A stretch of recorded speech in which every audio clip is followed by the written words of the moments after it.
মনে হচ্ছে যে এটা তো সেকেন্ডারি। কেন? ১ম এ আমি মনে করি যে শেখ হাসিনাই নিজে থেকেই দেশে এসে ট্রায়ালটা ফেস করা উচিত। কেন ফেস করা উচিত? গত ১৬ বছরে বাংলাদেশের বিচার বিভাগের প্রতি সবচাইতে আস্থাশীল মানুষ ছিলেন শেখ হাসিনা। যখনই তত্ত্বাবধায়ক ইস্যুতে কথা হতো তিনি বলতেন যে বিচার বিভাগ বাতিল করেছে, উনার কিছু করার নেই।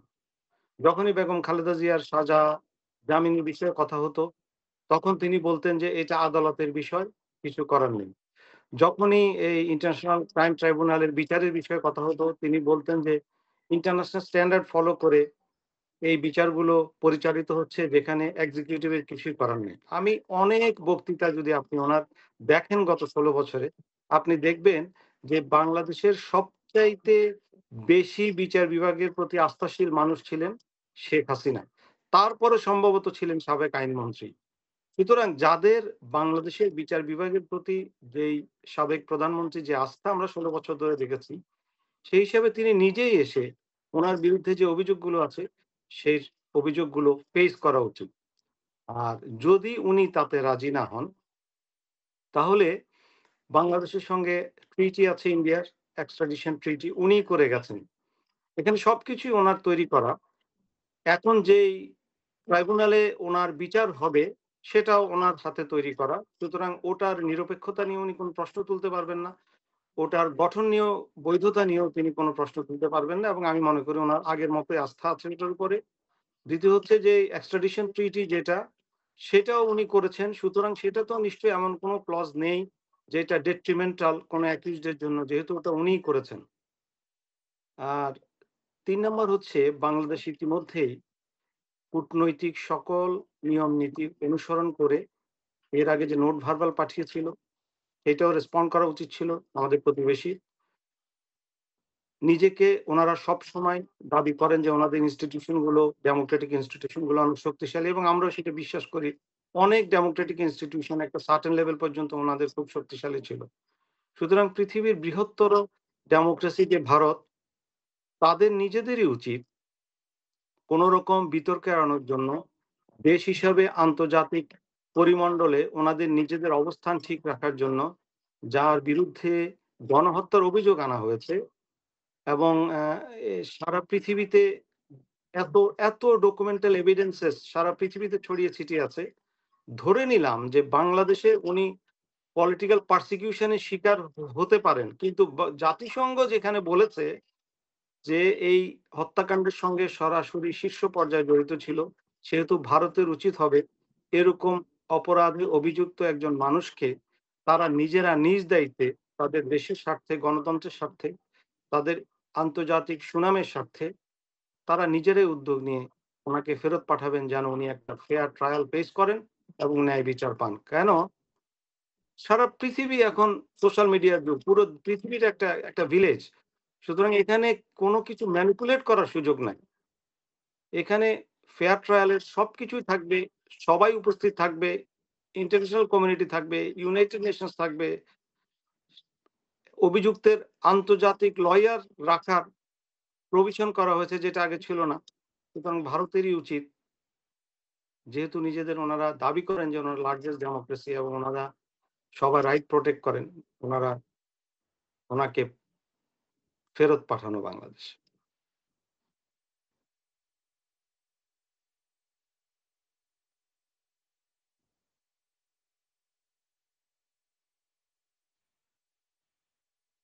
আচ্ছা, আমি আমি আমি পলিটিক্যাল অ্যান্সার হবে এগুলো, কিন্তু আমি যেহেতু কোনো পলিটিক্স এর সঙ্গে জড়িত না, আমি হয়তো পলিটিক্যাল অ্যান্সার দিতে পারব না। আমি আমি লিগ্যাল যে পজিশনটা সেটা হচ্ছে আমি কোনো জটিলতা দেখি না।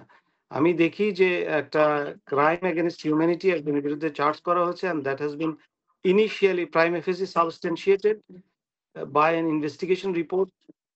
এই ইনভেস্টিগেশন রিপোর্টটা কন্ডাক্ট করেছে ইউনাইটেড নেশনস। সুতরাং এখানে তিনি অভিযুক্ত। সুতরাং এই একজন অভিযুক্ত ট্রায়াল ফেস করবেন একটা স্বাধীন দেশে, গণতান্ত্রিক দেশে, ভারতও জাতিসংঘের সদস্য রাষ্ট্র, বাংলাদেশও জাতিসংঘের সদস্য রাষ্ট্র। সুতরাং এই ট্রায়ালটা স্বাভাবিক গতিতে চলতে দেওয়া উচিত ভারতের। অভিযুক্তদের এই ট্রায়াল ফেস করার জন্য ওনাদের সাহায্য করা উচিত বাংলাদেশের সরকারকে বিচার বিভাগকে, যে বিচার বিভাগের প্রতি ১৬ বছর ধরে আমরা সাবেক প্রধানমন্ত্রী শেখ হাসিনার অবিচল আস্থা দেখেছি।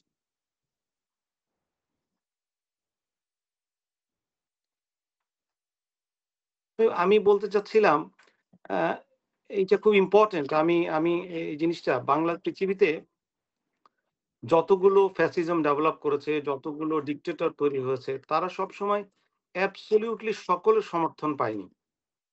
যেমন ধরুন, যদি কখনো এই সারা পৃথিবীর যে জিওপলিটিক্স আছে, সেই জিওপলিটিক্যাল কারণে যদি আমেরিকা কাকে সাপোর্ট দেয়, তো রাশিয়া তার বিরুদ্ধে যায়। রাশিয়া যদি কাকে সাপোর্ট দেয়, আমেরিকা তার বিরুদ্ধে যায়।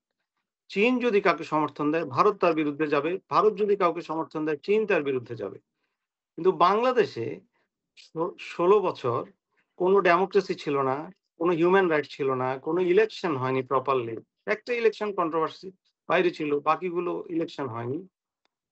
এই পুরো সময়টাতে বাংলাদেশের এই যে সাবেক সরকার যারা গণ আন্দোলনের মুখে পতিত হয়েছে, তারা ভারতের সমর্থন পেয়েছে, চীনের সমর্থন পেয়েছে, রাশিয়ার সমর্থন পেয়েছে, মার্কিন যুক্তরাষ্ট্রের সমর্থন পেয়েছে, ইউরোপিয়ান ইউনিয়নের সমর্থন পেয়েছে। তাহলে এই যে সকল শক্তি, আপনারা পৃথিবীর ইতিহাস খুঁজে দেখেন, কোন ফ্যাসিজম, কোন ডিক্টেটরকে পৃথিবীর সকল শক্তি ঐক্যবদ্ধ হয়ে সমর্থন করেনি।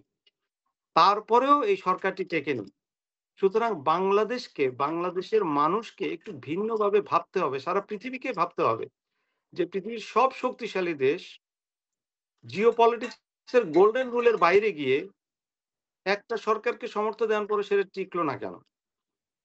এটা যদি আপনারা গভীরভাবে পর্যবেক্ষণ করেন, গবেষণা করেন, তাহলে বুঝতে পারবেন কেন এটা হয়েছে। সুতরাং বাংলাদেশের প্রেক্ষাপটটা সারা পৃথিবীরই উচিত ভিন্নভাবে দেখা। বাংলাদেশের মানুষের উইজডম কে ভিন্নভাবে দেখা, বাংলাদেশের মানুষের দেশপ্রেমকে ভিন্নভাবে দেখা, বাংলাদেশের মানুষের যে আমরা নিজেদের সেলফ ডিটারমিনেশন আমরা করব, এই অধিকারটুকু, আমাদের ডিগনিটিটা, আমরা যে জাতি হিসেবে কত উন্নত, কত আত্মমর্যাদাশীল জাতি, এ গত কিছুদিন ধরে আমি নিজেই ফিল করি। আমার মনে হয় যে এই বিশাল রাষ্ট্র ব্যবস্থায় আমি একজন গুরুত্বপূর্ণ দেশের গুরুত্বপূর্ণ নাগরিক, যেটা আগে কখনো আমি ফিল করিনি। আমি একজন সাধারণ মানুষ হিসেবে ফিল করছি। আমারও একটা স্টেক আছে সারা পৃথিবীতে। আমারও একটা ভয়েস আছে। আমিও একটা নেগোশিয়েট করতে পারি। সুতরাং আমি এই কথাটা কেন টেলিভিশনের মাধ্যমে, ন্যাশনাল টেলিভিশনের মাধ্যমে সবাইকে বলছি যে বাংলাদেশের বিপ্লবটাকে যেন সবাই এইভাবে দেখে যে সারা পৃথিবীর সবাই সমর্থন দিয়েও একটা সরকারকে টেকাতে পারেনি।